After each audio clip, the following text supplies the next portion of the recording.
ఇప్పుడు ఏ కోర్సు చేయని నువ్వు సీఎం అయినప్పుడు ప్రశ్నించేటోళ్ళు జర్నలిస్టులు ఎందుకు గారు జర్నలిస్టులు? అయితే జర్నలిజం అంటే యాస భాష. ప్రతి ప్రాంతానికి ఒక మాండలికం ఉంటుంది. ఆ మాండలికంలోనే వాళ్ళ యాస భాష ఉంటుంది. దానికి మరి నీ అంత కమ్మనైన భాష మాకు రాకపాయే.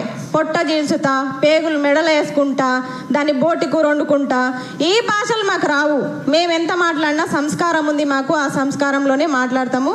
కనీసం అర్హత లేని నువ్వు సీఎం అయినప్పుడు ప్రశ్నించేటోళ్ళు జర్నలిస్టులు ఎందుకు గారు?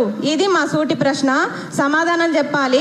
కాలు మీద కాలు వేసుకొని కూర్చుంటామని అంటున్నారు కదా, మీరు మాట్లాడే భాషకి అసలు తలపై నుంచి మోకాల వరకు రక్తం ఎటు మరుగుతుందో అర్థమైతలేదు. మరి మీ మాటలకి అసలు మేము ఎక్కడ తిరుగుతున్నామో మాకే అర్థమైతలేదు. కాలు మీద కాలు వేసుకుంటున్నా పెద్ద ఆశ్చర్యం ఏముంది? ఈ కాలు వేసుకుంటాము, ఈ కాలు వేసుకుంటాము, రెండు కాళ్ళు మావే. మరి కాలు నొప్పులు అయినప్పుడు కాలు వేసుకోకుండా మీ అన్ని సౌకర్యాలు మాకు లేవు కదా, అందుకే కాలు వేసుకున్నారేమో. దానికంతా మీరు ఇది అది అని చెప్పేసి విమర్శించడం ఎందుకు? ఇంకొకటి ఇక ఏమంటున్నారంటే, నాకు వీళ్ళని చూస్తేనే అసహ్యం వేస్తుంది అన్నట్టు మాట్లాడుతున్నారు. మిమ్మల్ని చూస్తుంటే కూడా మాకు అసహ్యం వేస్తుంది. అయినా సరే రోజు భరిస్తలేమా మిమ్మల్ని?